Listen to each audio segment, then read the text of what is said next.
Shouldn't do stupid YouTube intros. Hi, welcome to Matt's Garage. Normally on the channel I'm restoring a 1973 Ford Bronco, frame off restoration, doing everything myself.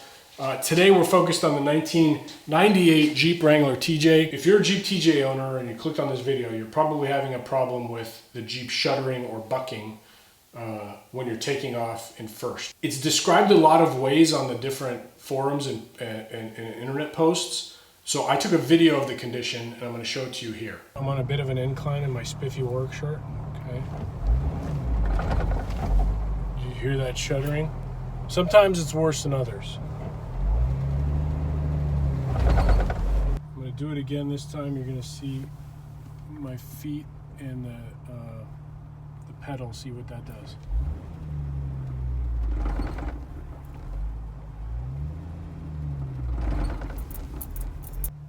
And now I'm going to replicate it in slow speed, just letting the clutch out slowly. Hear that? I can overcome it if I rev up the engine and let the momentum of the flywheel carry and let the clutch out very quickly. So it didn't, it bucked like a normal clutch does when you're letting it out too fast, but it didn't do that bucking. I'll do it again.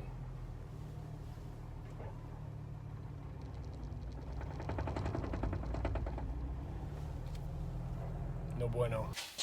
No bueno indeed. And it's really frustrating. So this Jeep has 375,000 miles. You heard that right. It was my mom. She drove it from La Crescenta to Westlake Village every day for work for almost 20 years. Dedicated lady. She since got a Mini Cooper, which she loves, but she gave me the Jeep, and this problem existed before. So let me tell you how it started. She was driving home, and the clutch went out. Instead of getting it towed to our regular mechanic, she got it towed to a mechanic out there in the valley who put on a clutch, and she says that's where it started. Now, with all car things, unless it's like instant, sometimes there's confusion on did it really start there or did you first start noticing it there? So I wasn't really sure. So when I got the Jeep, I did some basic tune-up stuff, and it was still there, but where I live, it's not too hilly. I didn't really notice it. I was compensating with clutch pedal movement. But then I started this job downtown, and when you're on steep inclines, it is much, much worse. If you've got a different issue, then this video is definitely not for you, okay? So, but once you get past that shuddering, I can go up to 5,000 RPM, so I don't think it's a fuel issue at all. I got plenty of fuel. It's got plenty of power. It runs great. It idles great. So none of that is an issue. Literally the only issue with this Jeep is the shuddering in first. Now I'm going to take you through each one of the things I did and the parts I replaced. One of the most popular theories is the reason the Jeep shudders and bucks is because oil drips down from the rear main seal and gets on the flywheel. So the flywheel, normally it's very shiny. This one's been sitting out since I replaced it. This bolts to the engine. This is your clutch disc. And this is your pressure plate, so the idea is the oil gets onto here and creates a friction loss. So as this clutch is spinning, it jumps because it's grabbing and releasing. I didn't see any oil on there, but anyway, that's a theory. This clutch that came on the Jeep my mom gave me, again, it's not the stock one, but the one that got replaced there at the shop. It's a BWD brand. It's a very common brand you see at the big box auto parts store. So that was the first thing I wanted to replace. Obviously, in order to do that, I had to drop the transmission, and I also changed the transmission mount, which is the next common theory about why these things shudder. And my transmission mount was in sad shape. So I replaced that thinking that would solve the problem. So that was really phase one. And since the theory is that the rear main seal is the culprit on the oil getting on the flywheel, I changed the rear main seal, I changed the oil pan gasket. Now the Jeep still leaks because I didn't put the oil pan gasket on correctly, but that's neither here nor there. That was not the problem. There was not oil at all on this flywheel. It was totally dry and clean. So, but the other theory is that it just gets warped over time, or there's hot spots, or it's not, you can't turn them like other cars because there's a slight dome to it. In any case, none of that was it. I put the Jeep back together, and that didn't solve the problem. I also bought shocks while I was down there, just changed the shock. While I had the oil pan off, I thought, you can see the timing chain. So I went ahead and replaced that. It was really loose. And while I was doing that, I changed the pulley, the serpentine belt, the harmonic balancer, and the water pump and thermostat. Now, obviously the water pump, they don't have anything to do with it, but the timing might, the harmonic balancer might, and it had some cracks in the rubber. None of that fixed it. So I put it all back together, ran the Jeep, same problem. No improvement at all with the new clutch. It may be different, like it might have been a different feel, but it's hard to tell, it's hard to remember. So for all intents and purposes, the condition exists. So phase 2, I heard on the internet motor mounts might be a problem, and I inspected mine. This one is cracked like crazy. So I replaced the motor mounts, no improvement. Same issue. So I'm like, okay, it's not the mounts, it's not the clutch. I start researching. Turns out a lot of guys find it's an electrical problem. So phase 3, I went and threw some more parts at it. So these are the parts I threw at it. First, clock spring. This sits behind your steering wheel and sends voltage into parts of your electrical system. So this is often identified as sending too much voltage to the crank position sensor that sits on your transmission. So I replaced that. That actually fixed another problem I had, which was the ABS light coming on and off occasionally and the left turn signal staying on. So that did fix that. But I replaced the crank position sensor, this, and the cam position sensor. This sits in your distributor cap underneath the rotor. Did nothing for me. Exact same condition. Okay. Then, again, on the internet, these are theories that are thrown out there. Map sensor, idle air control, throttle position sensor, and coil.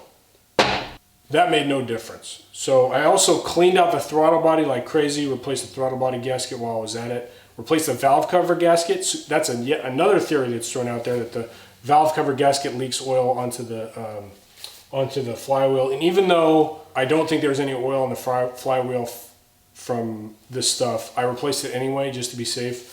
I also, there's a little bit of oil in my throttle body, so that tells me the CCV valve isn't working properly. So replaced all that stuff on the valve cover. It was all super old after 375,000 miles anyway. So after all that, I'm of the opinion it's the clutch. I know I installed it correctly. So the clutch brand I put in was a PTQ line from Power Torque or something from O'Reilly's. So BWD is a big box brand, Power Torque's a big box brand. I think it's also rebranded as Sachs in certain markets. But the one I've heard really good things about is called the Luck brand, L-U-K. And there's 2 versions, a heavy duty version and a light duty version. The father-son video I linked to for transmission removal below, they recommend Luck. I've read a lot of good things about Luck. I've ordered a Luck clutch and flywheel. The Luck clutch comes with the pilot bearings and the Throwout bearing, and it's purported to be the original manufacturer of the Jeep clutch. So I'm going to throw that in and we'll see if it makes a difference. I changed my mind. I'm not changing the clutch. Forget about it. There's no way I'm changing 2 Jeep clutches in a month. So what I have decided, no, this is what happened.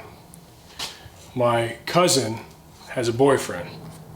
His name's Tommy, my cousin's boyfriend.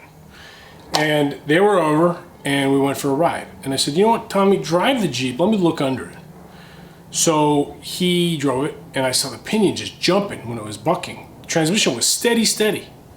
So we thought maybe it's a pinion, because he'd had a Dakota that had the same issue and ended up being the pinion. So I took the pinion apart and the pinion bearing was very loose, the outside bearing. So I rebuilt the pinion. While I was in there, I ordered a track lock differential, because it's a 307. They don't make a true track for a 307. And I don't know if you can see this, but this is the U-joint. You can see it's pretty marred up right there. A couple of them are like that. So I don't know if it was the U-joint or the pinion that went first. But in either case, they were just symptoms. They weren't the actual problem, because after I buttoned up, can you imagine? I buttoned up doing the rear end on this Dana 35, which wasn't that bad actually, because all the stock shims matched. I didn't change the gears, even though I changed the carrier. My pattern was great using all the stock shims. So then I went back and did research back to the electrical theory. A lot of people say it could be the spark plug. I changed all 6 spark plugs. No difference. Then they, I'd already changed the O2 sensor, right? But then people are like, don't use the Bosch, use the NGK. So I ordered NGK, no difference. At this point, guys, I'm so frustrated. I'm ready to sell this Jeep, but I'm gonna try one more thing, famous last words, and that is I'm going to change the fuel pump. I do notice that it starts a little harder than it used to. But anyway, I don't know. I'm just guessing here, guys. I really hope this fuel pump thing fixes it. It's coming on Saturday. This is like 3 weeks later than the last time you saw me, by the way. Once it's here, I'll put it in and I'll let you guys know if it worked. Okay, it's been like months since I filmed. I mean, I replaced the PCM, ECM, the computer for the Jeep. I did the spark plugs, distributor cap and rotor again, even though I just did them 1.5 years ago.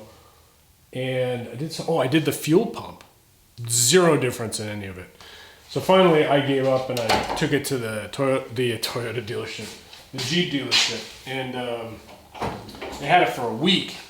And they said, it's definitely clutch chatter. Definitely. For sure, 100%. So I'm back to square one.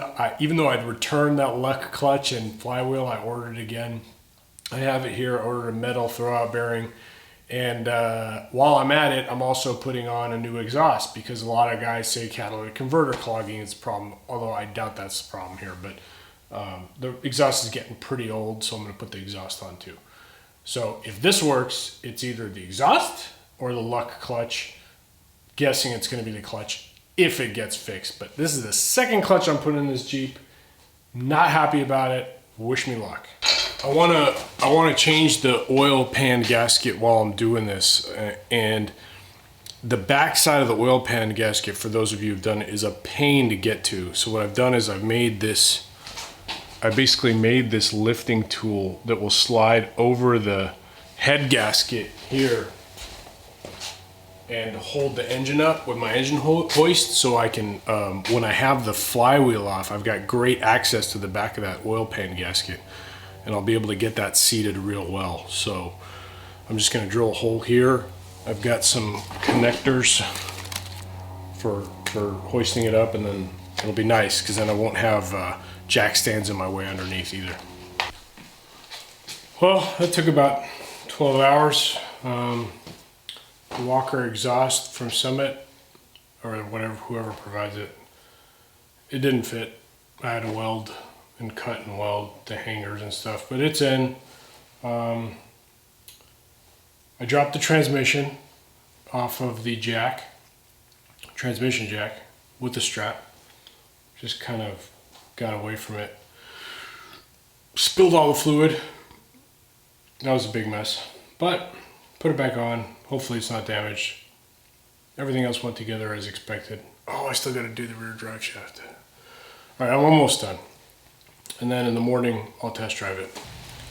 Good morning. I was working till 5 a.m. last night. I remember recording in my welding leathers. Yeah. Anyway, took the Jeep for a test drive. Perfect.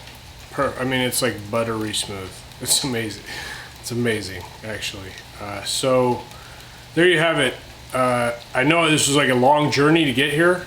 I'm trying to get you guys to avoid taking the journey. Better to watch a 15-20 minute YouTube video than spend thousands of dollars and dozens and dozens of hours trying to fix it. So there you go.